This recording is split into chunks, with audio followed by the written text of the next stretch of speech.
Oke, ini kita lanjutkan dari band as a brand. Oh, jadi kayaknya situasi sekarang memaksa gitu ya para main band nih sebagai brand ya, itu harus berpikir seperti itu, band as a brand. Nah, eh, seberapa saya tertarik gini.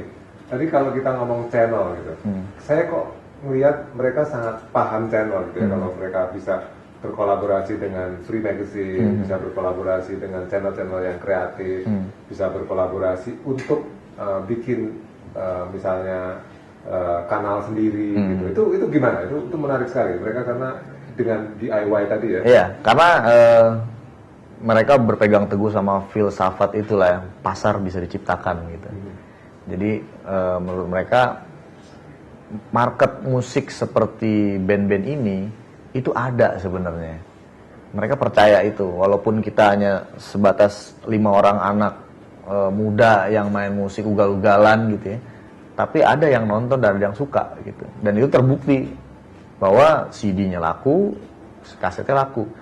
Tapi yang gagap ini industri rekaman atau industri musik Indonesia ya. Mereka belum berubah gitu.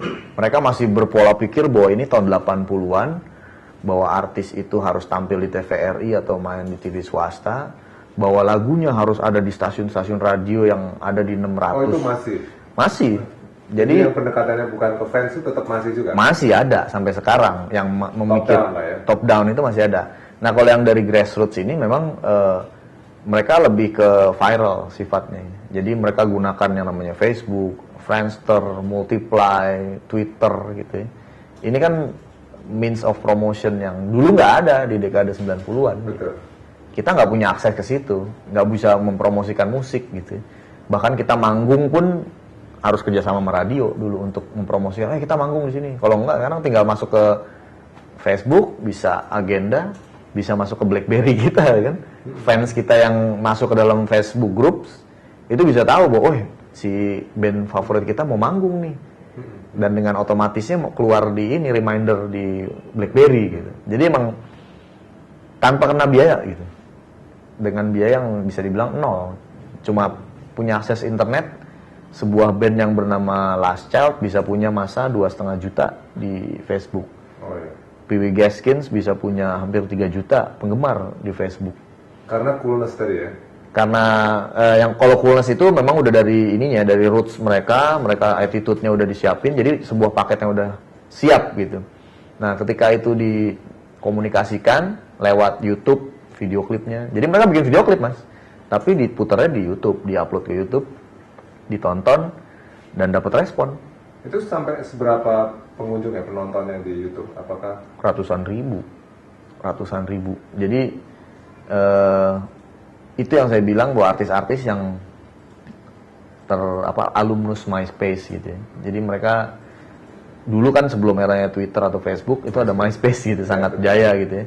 Ya mereka datang dari era itu, artis yang benar-benar diorbitkan dari MySpace, bukan dari label rekaman. Bukan di-sign sama label rekaman. Tapi mereka popularitasnya sekarang bisa setara sama artis-artis yang mainstream itu gitu. Jadi internet ini yang membuat perubahan semuanya menjadi semakin cepat. Kalau kita bicara band as a brand, kita bicara monetizing. Mereka berpikir monetizingnya kira-kira si indie ini seperti apa? Iya, yang saya bilang tadi gitu ya. Kalau kita kerjasama dengan label rekaman, ada pihak ketiga artinya yang membuat kita menjual musik kepada fans gitu. Dan pihak ketiga ini kadang-kadang yang ngeselinnya mendapat bagian lebih besar daripada penciptanya gitu. Dan itu terjadi di Indonesia gitu, bahwa kreator masih mendapatkan sedikit dibandingkan label rekamannya. Nah, ketika internet ini keluar, teknologinya udah nggak ada batasan lagi untuk menyampaikan musik kita ke penggemar gitu. Kita bisa langsung. Semakin dekat. Iya, kita bisa langsung tembak musik kita ke penggemar. Kita cuma punya website aja, mereka bisa download kok album terbaru kita kalau mau digratisin. Silakan download, masuk mereka.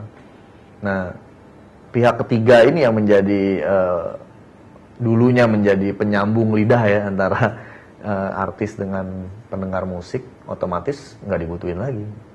Akhirnya artis bisa menjual langsung musiknya ke pendengar. Nah, caranya gimana? Caranya ya kalau buat menjual musik kayak saya bilang tadi, memang digital masih agak susah gitu. Makanya di Indonesia kebanyakan rata-rata artis indie menggratiskan albumnya dengan harapan bahwa musik yang mereka ciptakan itu nanti menjadi marketing tools. Jadi ketika musik disebar gratis dan banyak yang suka, akan tercipta demand. Demand untuk artis itu bisa dipanggungkan di entah itu acara pensi musik gitu ya. Jadi hitung-hitung kayak promosinya dia. Iya, jadi banyak yang berpikir bahwa free music sekarang adalah sebuah kewajiban gitu. Ketika memang susah di Indonesia menjual CD, kenapa nggak digratisin?